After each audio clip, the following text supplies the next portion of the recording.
on whose unceded lands I conduct the business of RMIT University, and the lands that I'm speaking to you from today.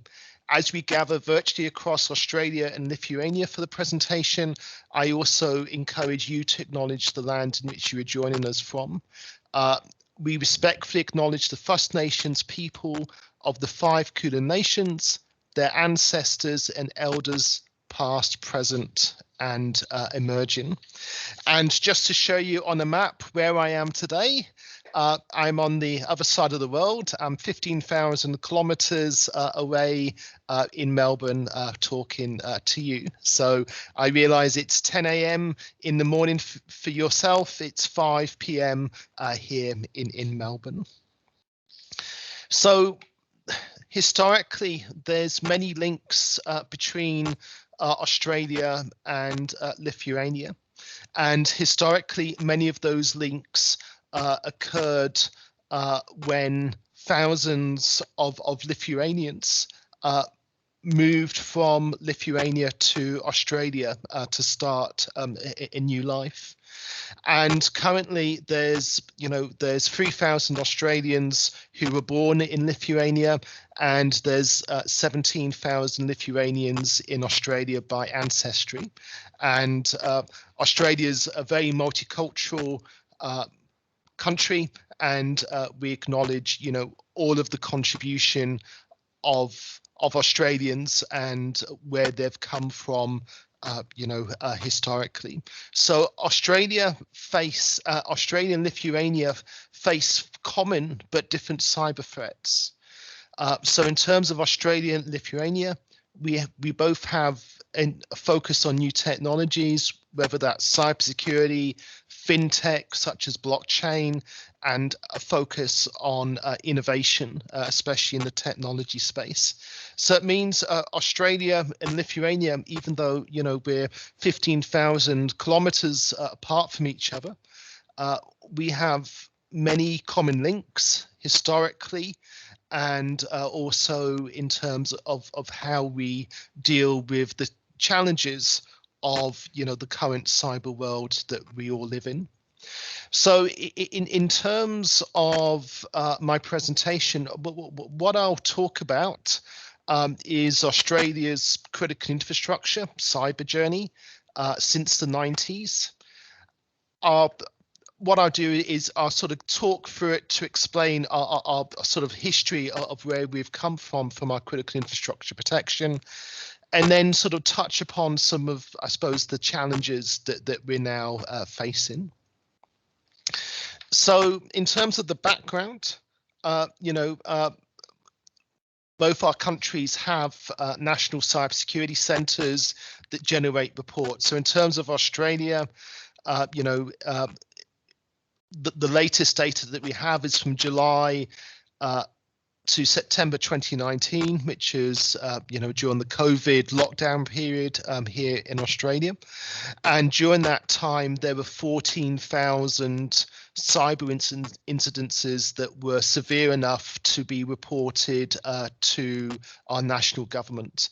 So that equates to a cyber incident, 148 reports per day, or one cyber incident reported to the government every 10 minutes.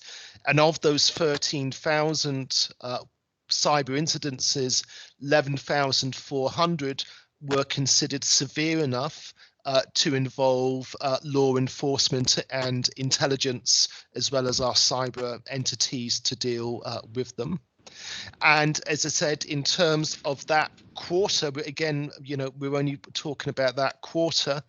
There was more than under $1 million dollars lost in each day in Australia in relation to cybercrime, and the Australian Cybersecurity Centre says, in terms of their predictions, predict the annual estimated loss to cybercrime in Australia is about just under $330 million per year.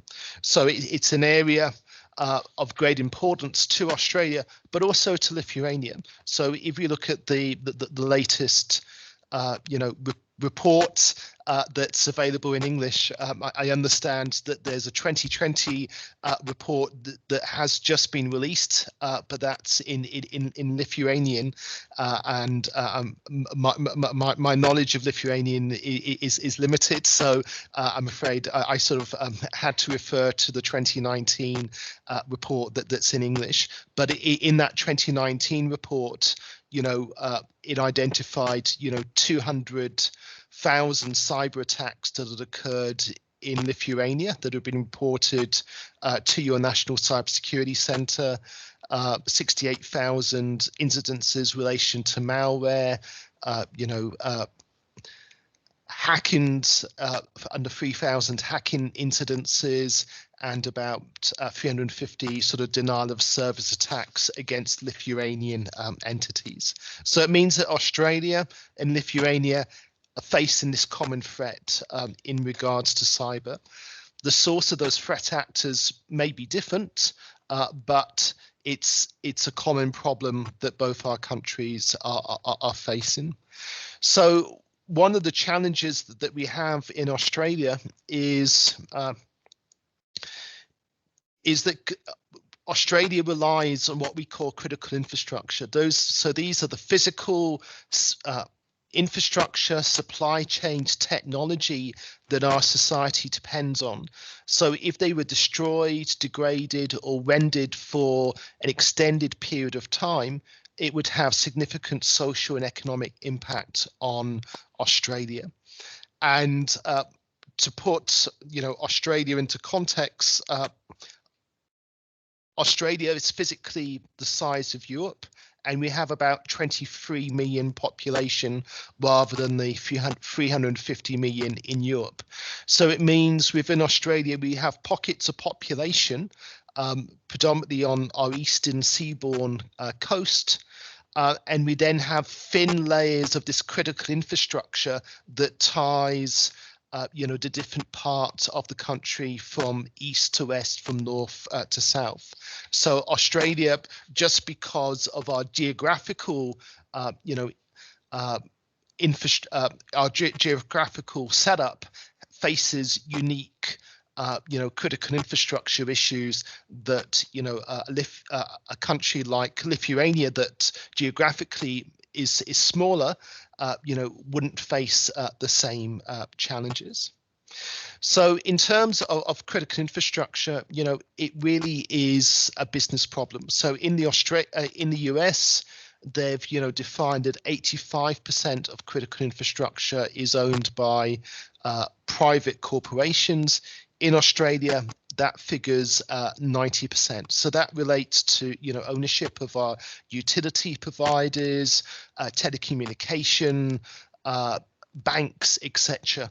But one of the challenges that we're also facing in Australia is that critical infrastructure can also be owned by non-Australian entities. So again, that causes some potential challenges if there was a cyber incident, in terms of how would a non-Australian controlled entity, deal with that situation. So certainly some of the common themes that we've seen in terms of critical infrastructure is, around the world, there is a common sort of definition and understanding around critical infrastructure. There are some differences. Again, if you look at Singapore in Asia, Singapore's in essence a very small country. It's one island, but Singapore's critical infrastructure covers Singapore and Malaysia. So a lot of Singapore's fresh water is actually provided by Malaysia. So it means if you look at, Singapore as an example, their critical infrastructure is shared, between two countries. And that's just because of the small size of Singapore. So it means that each country has unique challenges around critical infrastructure. A lot of it's to do with geography. What there is agreement on is the importance of partnership between government and industry, and the sharing of information, the need to develop national cybersecurity policies and strategies, the need to develop partnerships between government and industry, both locally and internationally, and also a raising of awareness of what those security issues are. So again, in terms of some of the challenges when we look at infrastructure, what you have is this issue of scalability, is that, in terms of, a large city like, Melbourne, I'm sitting in my office here in Melbourne. The infrastructure around me that I'm using is very personal. So if there's an impact that impacts me in my office, it's only going to impact myself. If there was a cyber incident, that impacted my university, that would be an organizational impact. But if there was, let's say, a cyber attack, across the whole of the state of Victoria, where I am, that escalated into a national incident, that would just be, a national attack. But there's then global infrastructure that we're also dependent upon, such as the internet and operations of the infrastructure of the internet. So what you have is this sort of scale of infrastructure and the different scalability of impacts of a cyber incident. You then, within an Australian context, as I mentioned before, is that cybersecurity is considered a business issue. So from a business perspective, you have the problems where you have, organizational infrastructure, but within that organizational infrastructure, you may have critical infrastructure, that's been defined by the government as having national significance. So certainly what's happened in Australia is the government's actually helped, critical infrastructure providers define and identify where their critical infrastructure is. The problem is that it means, from a risk perspective, you're dealing with corporate risks within an organization. You're then dealing with national risks if part of the system is deemed as being a critical infrastructure. There's then, the issue about unbound risk in interdependency. So this was some work I did a few years ago, where we were looking at we were looking at coal transportation across the state of Victoria and how it linked to power production. And what we did was that we mapped out all the infrastructure and interdependencies. And what we were able to do is identify points of failure. So within large complex systems, there's, points of failure, or as we've got here with this arrow that I'm just pointing on, is an interdependency between those two systems. So the bottom system relates to coal transportation and power production. The top layer relates to a aluminium smelt here in Victoria, and what it was doing was defining a weakness between the power transfer and the aluminium processing smelting plant. So again, this is a very common concept with much critical infrastructure, that there are many single points, and one attack or failure in a part of a related system could impact another system associated. One of the challenges that we also face with technology is the sheer complexity now of systems, is that organizations are having difficulty managing the complexity of their systems from a cybersecurity perspective.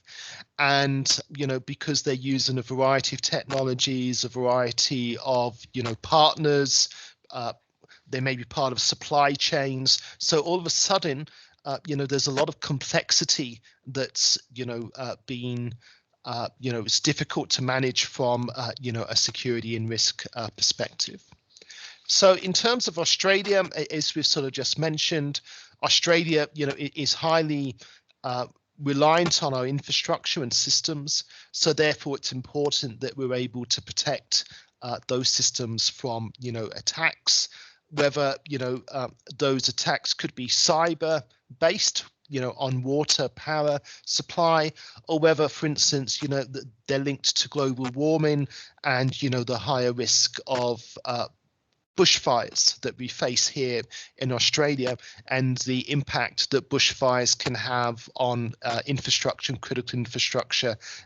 As I mentioned, we have these thin threads of critical infrastructure that connect our sort of national capitals and major populations. So where did it all start in Australia?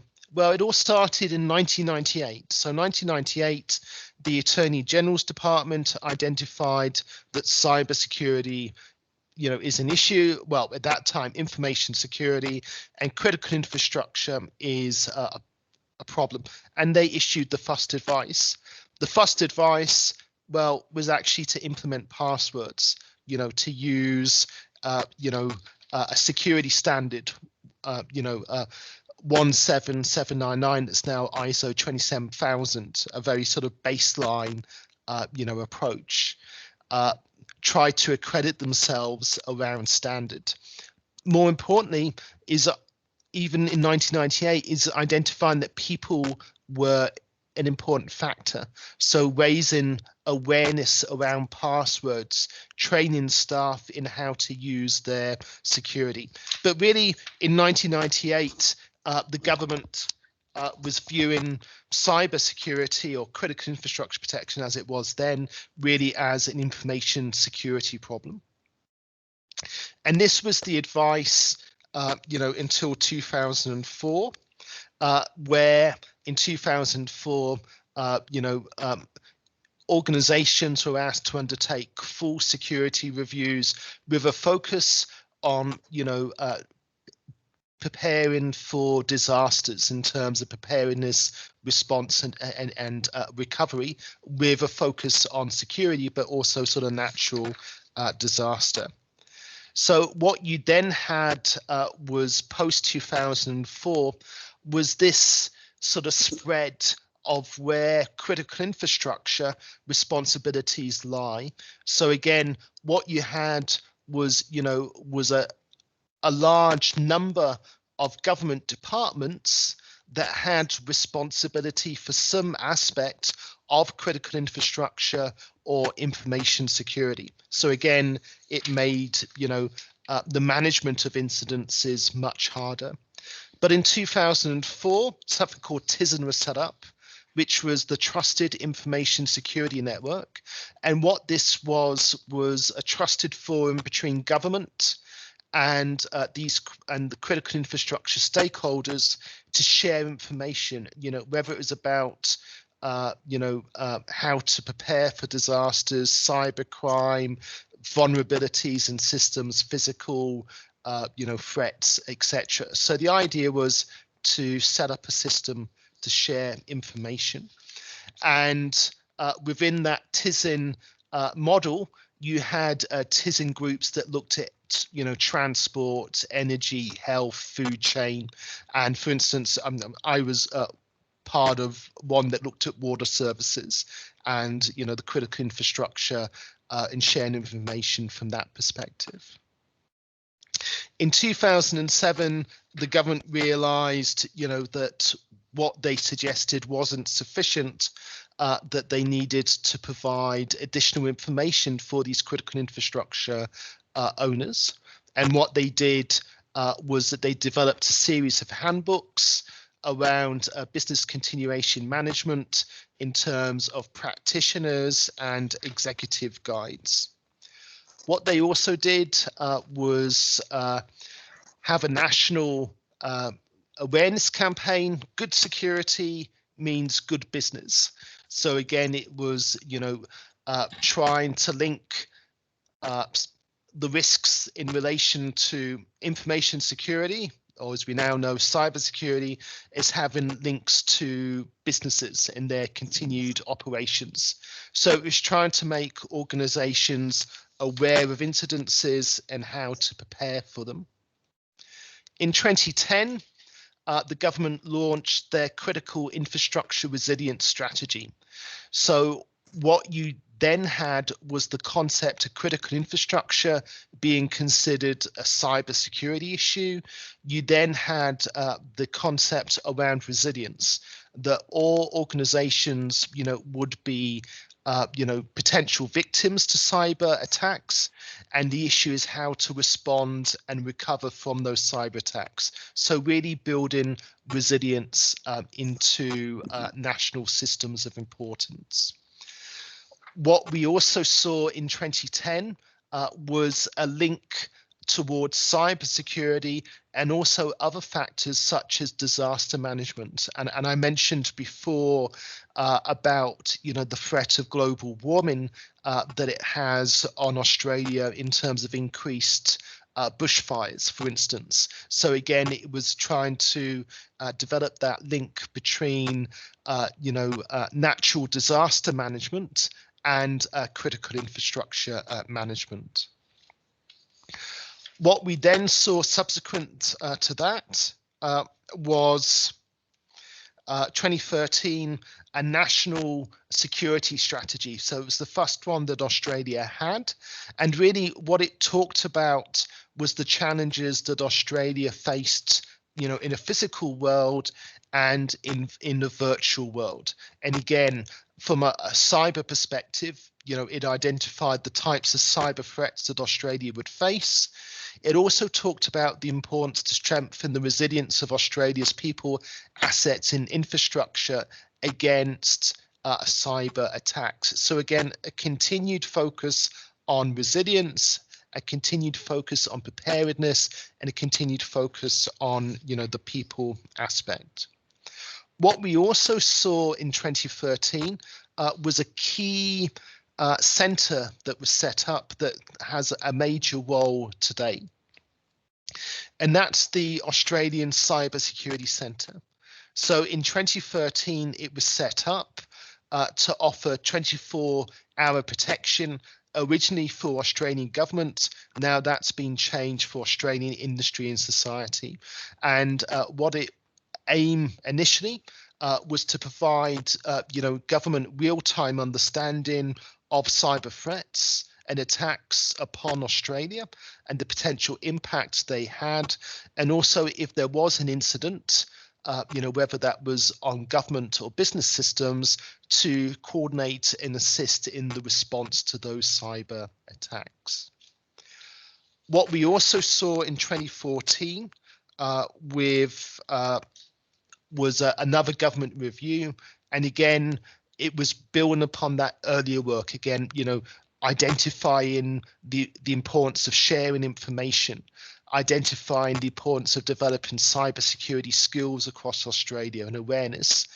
For the first time, identifying, help for small businesses. So small businesses in Australia, represent 90% of Australian organizations and can form part of critical infrastructure. If not directly, certainly as part of a supply chain that would have an association. And the other key aspect was, identifying, the importance of government as being a leader and providing leadership in this space. So what we also saw in 2015 was this concept of business resilience. So it was really, the acceptance that organizations need to be resilient, whether that's in terms of changes in, global markets, whether it's in response to natural disasters, whether it's in response to cybersecurity attacks. So again, it was really trying to change the concept of management of risk into developing a more resilient model, and cybersecurity, really formed a key part of that. So as part of our journey in 2015, the government released the Critical Infrastructure Resilience Strategy, which again supports that move around business resilience. And again, the focus is around partnership between government and business, ensuring, that there is an understanding of the risks, and for the first time talking about the concept of cybersecurity maturity in terms of how organizations are prepared to deal with cybersecurity issues and learn from them over time.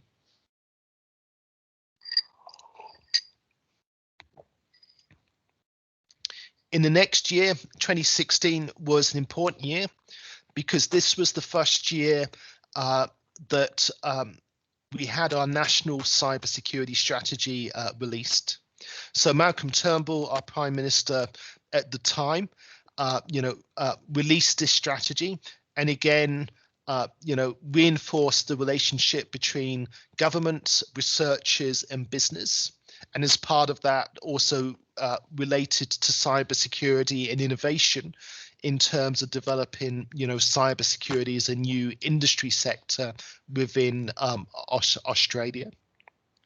So really, it was the first formal recognition, that Australia really needed to take a whole of nation approach to deal with cybersecurity, that cybersecurity was a sovereign issue, that Australia faced. It put in place, the importance of strong cyber defenses to be able, to determine, respond.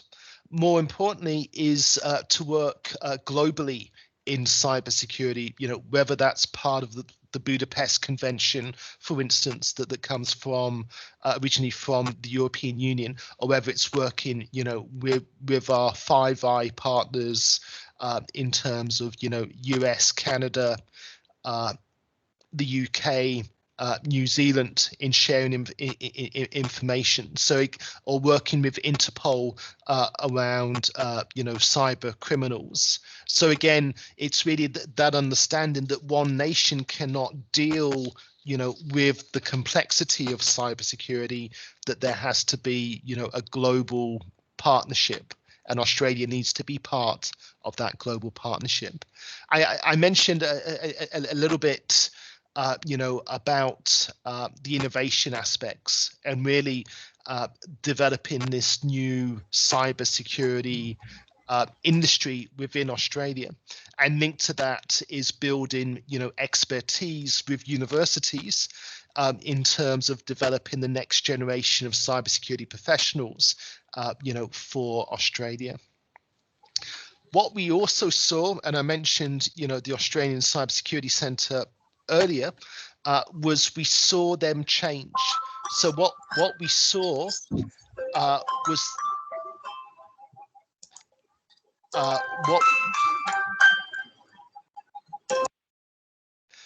we have a musical denial of service attack there. What we saw was the centre was expanded, so it actually encompass, different parts of law enforcement, different parts of intelligence.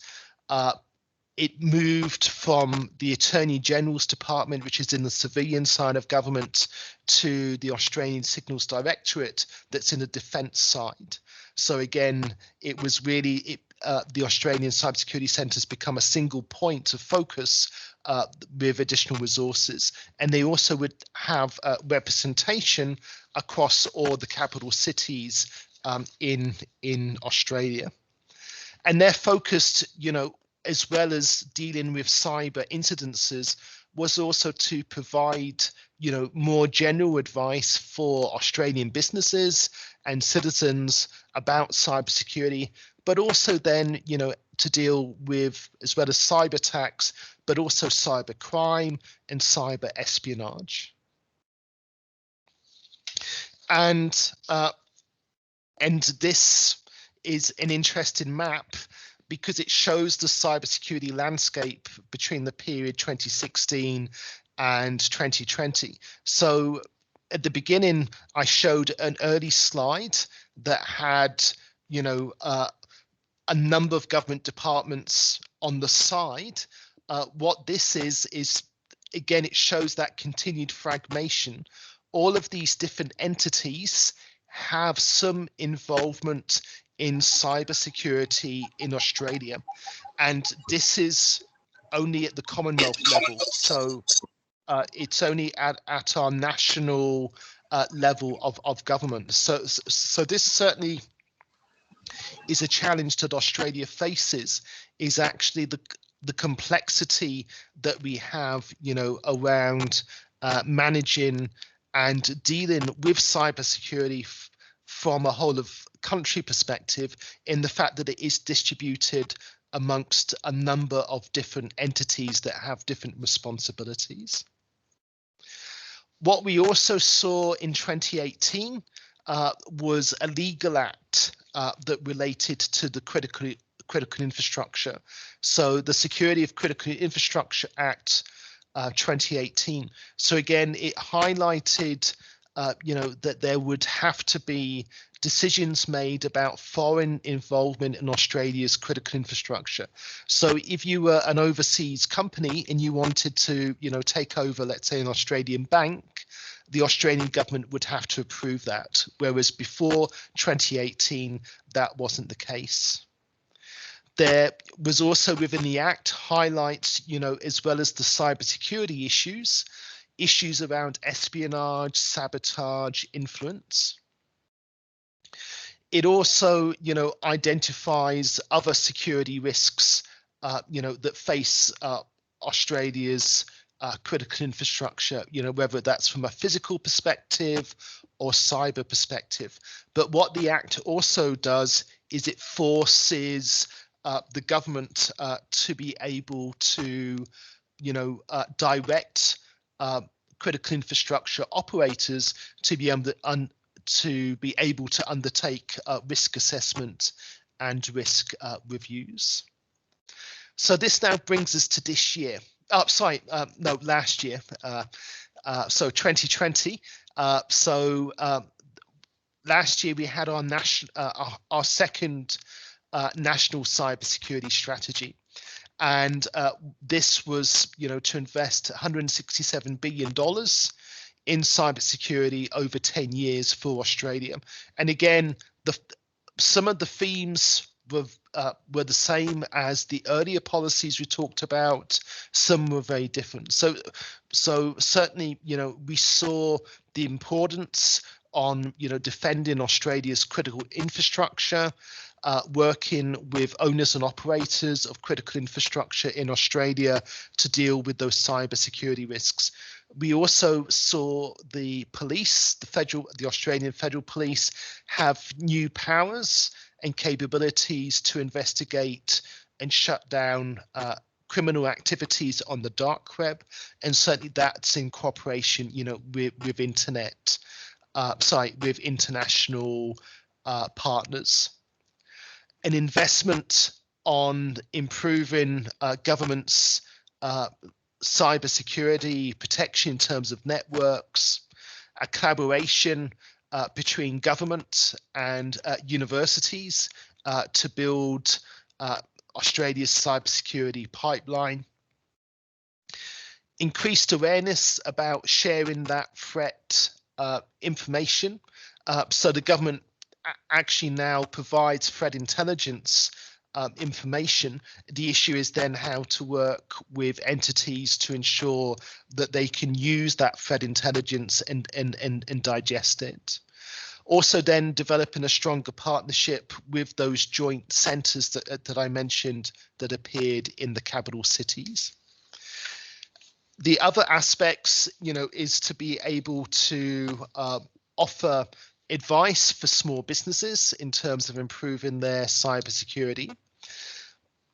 The government also sort of raised concerns about IoT, Internet of the Things devices, and was offering clear guidance for business and consumers about what they need to do to improve, security around IoT systems. What they also want to do from a population perspective is, improve cybersecurity awareness for the community, and include things such as, a hotline for small businesses or families who had cybersecurity concerns in terms of where to get advice. We also saw a discussion paper in 2020 that talked about the systems of critical infrastructure, but also for the first time what are called systems of national significance.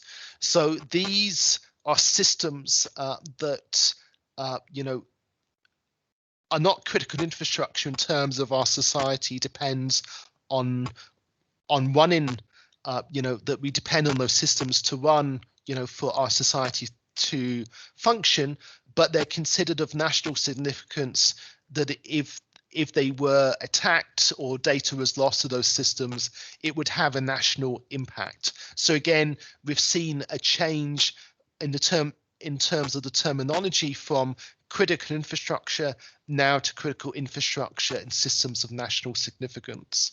And what happened as an outcome of that white paper was the concept of critical infrastructure was expanded. So in an Australian context, it now includes our defence industry in terms of our manufacturing of defence technologies in Australia, data storage and processing, with a real focus on cloud operations. So the government and industry is very much moving towards, a cloud-based approach, to offering and development of systems. So cloud and cloud storage is now, deemed one of the new sectors. Higher education and research. So all universities are considered systems of national significance. And the reason for this is the type of research that we undertake at universities in partnership with government, but also the potential of, of corporate of cyber espionage around, the intellectual property of data related to research that we're undertaking, and also space technology. So Australia has set up a new space agency, and certainly space is considered, part of Australia's critical infrastructure in terms of our satellite system, but also linked to our new space industry, around satellite launches and development of our satellite production capability. So what we've seen also in 2020 is an amendment of that cybersecurity bill to allow the government to more easily regulate and control critical infrastructure from a cybersecurity perspective. So what we're moving towards is a regulatory model where the Australian government can direct critical infrastructure providers to make specific changes to their cybersecurity, or undertake, particular cybersecurity reviews. My slide pack is already out of date because yesterday the government launched their national cyber diplomacy strategy. And the idea around the cyber diplomacy strategy is, that cybersecurity and cyber influence can be used as a way to engage with countries in the South Pacific and Asia to deal with these common cyber threats that we've been talking about. And my final slide is really, is these other considerations, is that Australia is a model of federation. So I've really just been talking about our national government, the Commonwealth government. We now have a situation where there's 6 state governments, and 3 of those state governments are now developing their own cyber security strategies. They're identifying their own state-based critical infrastructure, and again, that could be a potential challenge of where there's a friction between what the Commonwealth wants to do and what the state wants to do around critical infrastructure and cybersecurity. So thank you, and I'll just stop sharing my slides. Thank you, Professor, for a very interesting and inspiring presentation, and also for Victor about Australia and relations between Australian and Lithuanian countries. So very interesting and also facts about critical infrastructure sectors and development of such sectors, and indeed we need to think about also development of critical infrastructure sectors in Lithuania as well. And now we start our discussion. I want to ask, would there be any questions or observations from the participants? I see 48 participants in our meeting.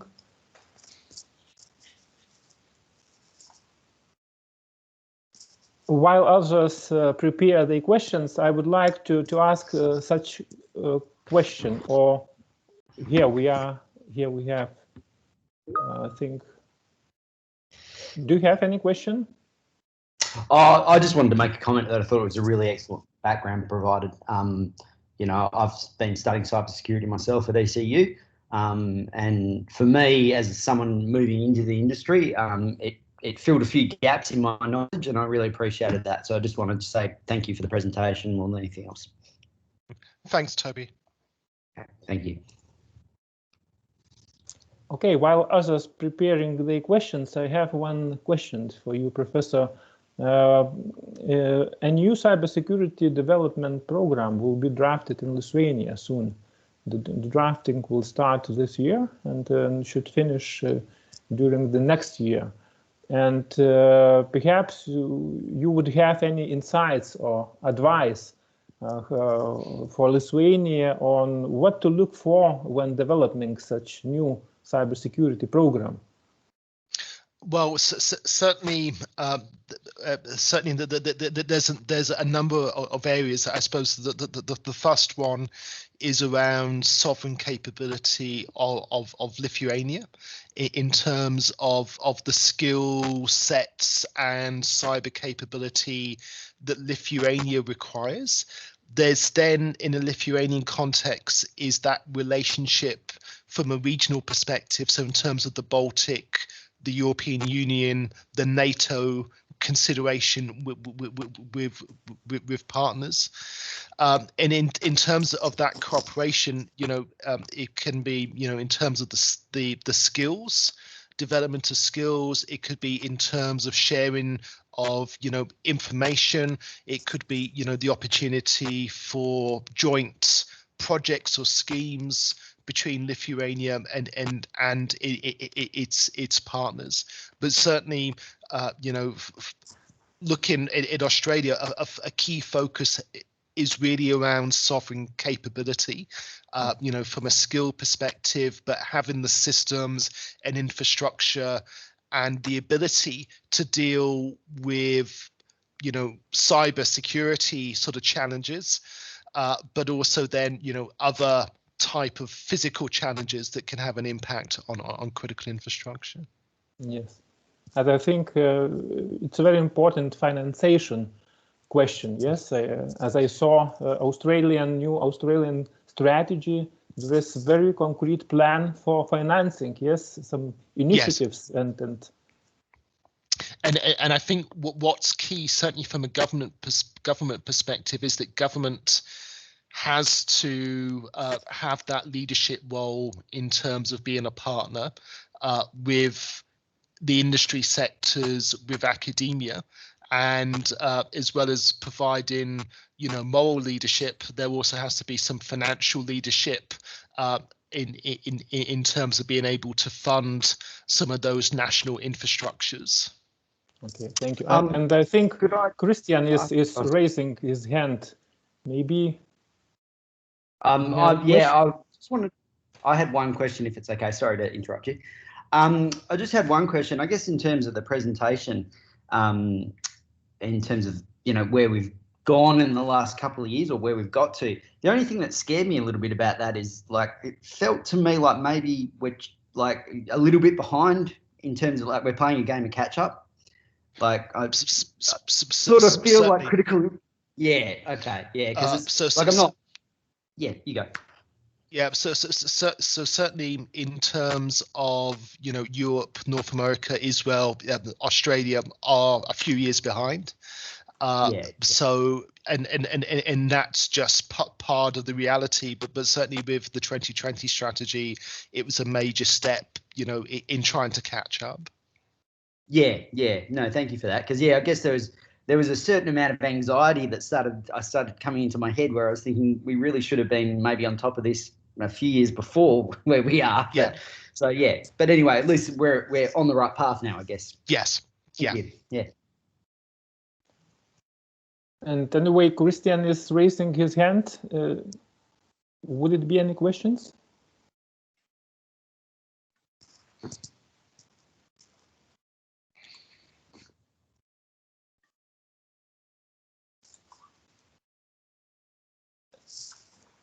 Sam, will you ask any question also? I have a question.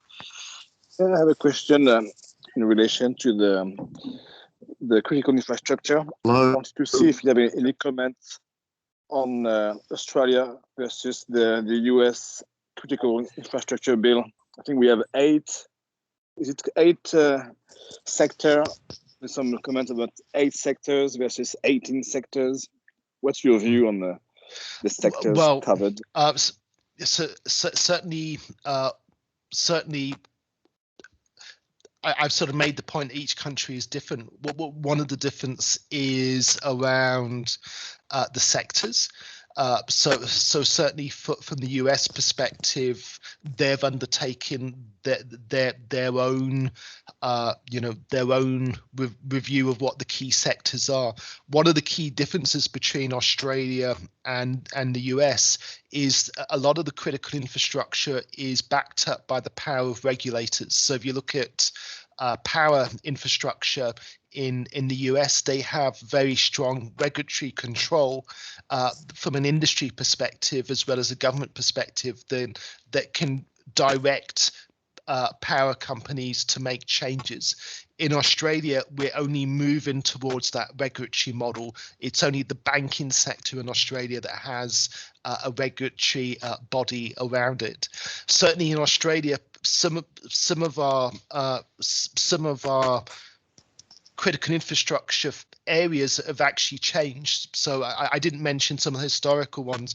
We used to have a strange one called iconic infrastructure, and that was the Sydney Opera House and the Sydney Bridge, and it was considered if there was an attack upon these iconic buildings or activities, it would impact national morale. That was dropped in the later iterations because it didn't really fit what a critical infrastructure is. But certainly things evolve over time, and there are those changes, and countries are very different in terms of what their critical infrastructure sectors are, and a lot of it again relates to that regulatory aspects that they may already have in place.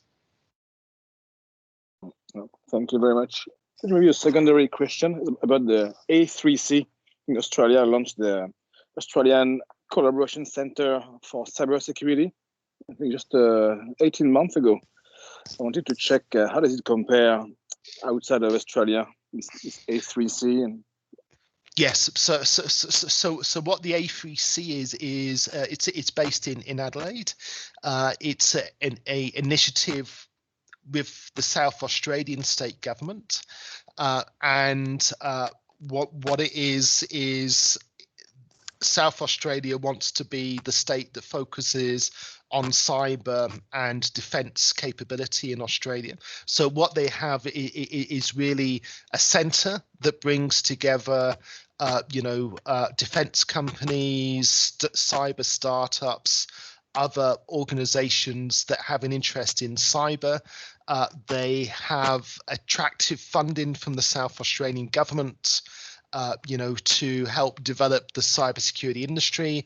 They also have, a number of high-profile events that they had a recent, national capture the flag campaign, where, for instance, the Australian Estonian ambassador went to visit to see how it was undertaken, to give feedback from an Estonian perspective in terms of how things sort of operate within the NATO Centre of Excellence in Tallinn in Estonia. So certainly, yes, what we are seeing in Australia is particular centres starting to develop with the support of government and industry. But what the challenge is time. So again, many of these investments are new investments. It's going to take time to see how they develop and how their full potential develops over time. Thank you. Thank you. Does anyone have any questions, additional questions?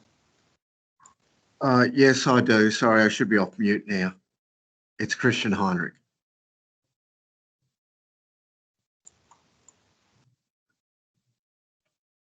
Okay, I'll ask the question. Can you hear me? Yes. Yes, we can hear you, Christian. Sorry. Matt, I just had a question. Have you received any changes recently to UFIT as a result of the joint parliamentary inquiry into foreign interference into universities? So what Christian's referring to is a government entity called the University Foreign Interference Task Force, and what they've done for the university sector is developed cybersecurity guidelines for the university sector. They've also developed guidelines in relation to influence, in terms of other countries influencing the education sector. And what they've just had is a parliamentary Senate committee session where there's been, with the Intelligence Committee, where there's been a lot of exploratory focus on the relationship between universities, the research they undertake from a national perspective. So what's happening with UFIT is they're going to update their cybersecurity guidelines for universities.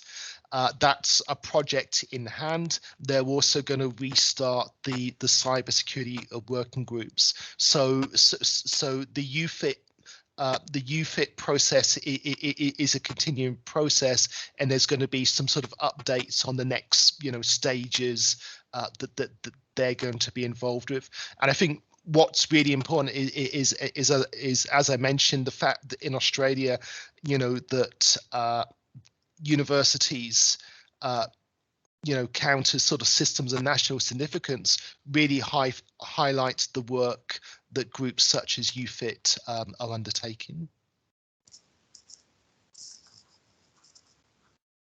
Okay, I think there are additional questions and hands raised. Please ask.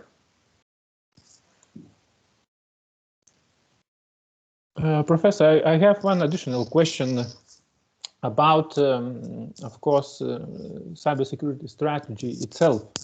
How do you think, what is else needed to make the cybersecurity strategy be not only a formal document, but also have a real impact in practice? Because there is such a problem of formal compliance when we have documents, yes, but they really don't have such great impact in practice. Yeah, so certainly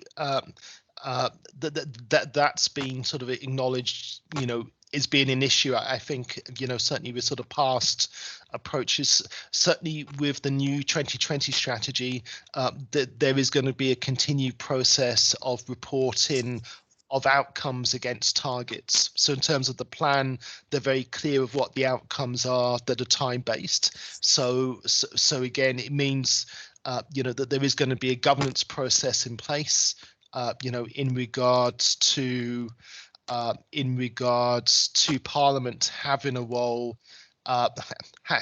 Having a role in relation, to how successful government is. One of the problems Australia has is we don't have a minister that has sole responsibility for cybersecurity. So the cybersecurity responsibility sits under our Minister of Home Affairs, and that's certainly been a political question, that there is a sort of requirement to have a specialist Minister of Cybersecurity that is able, from a governance perspective, to deal with these national cybersecurity issues and challenges.